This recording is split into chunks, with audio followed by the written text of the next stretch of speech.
장동혁 국민의힘 대표 오늘 교섭단체 연설에서 새로운 이슈를 꺼내들었습니다. 이번 지방선거부터 현재 만 18세인 선거 연령을 16세로 낮추자고요. 그러면 고등학교 1학년 학생부터인데요. 여러분은 어떻게 생각하십니까? 남영주 기자가 보도합니다. 선거 연령을 16세로 낮추는 방안을 선도적으로 추진하겠습니다. 사회적 판단에 있어 성인들의 결코 뒤떨어지지 않습니다. 장동혁 국민의힘 대표가 오는 6월 지방선거부터 선거 연령을 만 18세에서 16세로 낮추자 제안했습니다. 직업도 가질 수 있을 뿐더러 당원 가입도 가능한 나이란 겁니다. 지난달 기준 16세와 17세는 모두 91만여 명. 이들에게 투표권이 부여되면 10대 표가 2배로 늘게 됩니다. 국민의힘은 연령 하향이 선거에 유리하다는 판단입니다. 수도권의 한 의원은 10대를 만나보면 보수 성향이 강하다고 했습니다. 서울을 지역구로 둔 김재섭 의원도 공직선거법 개정에 곧장 착수하겠다고 했습니다. 하지만 다수당인 민주당은 시큰둥합니다. 민주당 관계자는 국민의힘이 표 계산을 한 것 아니겠냐며 선거 헌법교육은 좌파교육이라고 반대하면서 선거만 찬성하는 모순적 행태라고 말했습니다. 학생들과 학부모 반응도 들어봤습니다. 아는 것도 많이 없고 해가지고 아직 적절한 나이는 아닌 것 같아요. 주어지면 좋죠. 학생들 위한 정책도 많이 나올 것 같고. 대학 진학을 할 때는 뭐 정치나 경제에 관심이 당연히 있어야 되니까 괜찮을 것 같은데. 아직은 투표권을 행사하기엔 어리지 않을까. 공약을 비교하거나 뭐 이런 거는 안 될 것 같아요. 대부분 나라는 선거 연령을 만 18세로 규정하지만 영국과 오스트리아는 만 16세로 낮춘 상황입니다. 채널A 뉴스 남영주입니다.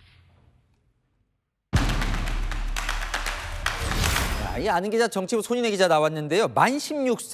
네. 고등학교 1학년 학생부터 이제 투표권을 갖자는 건데 선거 연령 낮추자는 건 주로 민주당 쪽이 했던 것 같은데요. 맞습니다. 민주당과 주로 진보 진영에서 주도해온 이슈입니다. 광복 이후에 선거 나이는 21살이었다가 1960년대 20살로 낮춰졌고요. 2000년대 들어서 19세로, 2020년대에 또 18세로 낮아집니다.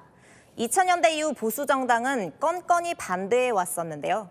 노무현 정부 때 열린우리당이 18세로 낮추자는 걸 한나라당이 반대해서 19세로 후퇴했고요. 문재인 정부 때는 자유한국당이 반대해서 민주당과 다른 진보 정당이 일방 처리하기도 했습니다.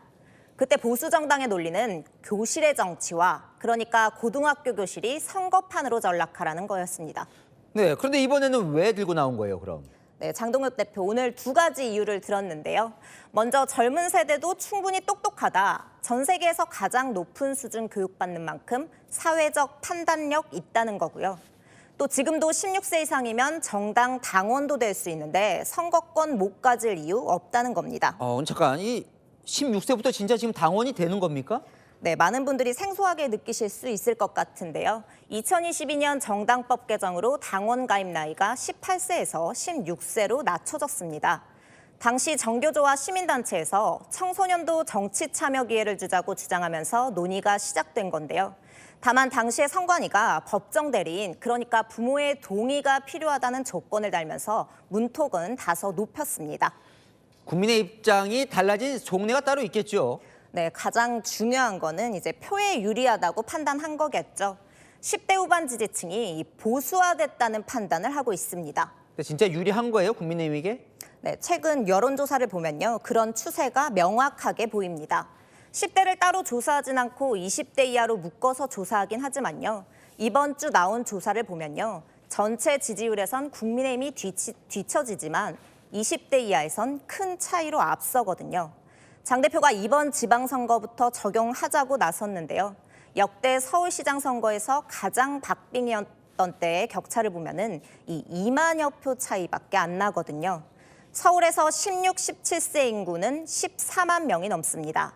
이 박빙인 선거구에서 16, 17세 표가 영향을 미칠 수도 있다고 보는 겁니다. 그래서 오늘 장 대표 청년 정책들 막 쏟아냈던데요. 네, 맞습니다. 장 대표 오늘 청년들 먹을 것, 입을 것 다 해주겠다고 던졌습니다.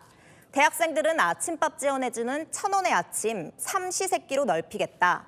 대학에 다니지 않는 청년들에게는 편의점 도시락 바우처를 한 달에 20장 주겠다고 했습니다. 월세 지원금도 30만 원으로 올리겠다고 했고요.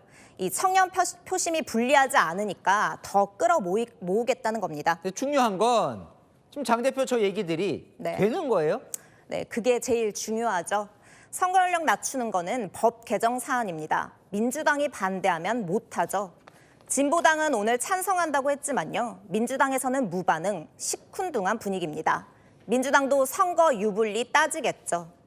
청년들에게 먹을 것, 입을 것 주겠다는 건 예산이 들어갑니다. 행정부 사안인 건데요. 이재명 정부가 화답할지 미지수입니다. 국민의힘이 얼마나 설득에 나설지 봐야겠지만 청년 표심 겨냥해서 생색만 내는 것 아니냐는 의심의 눈초리도 있습니다. 잘 들었습니다. 안인 기자, 손인혜 기자였습니다.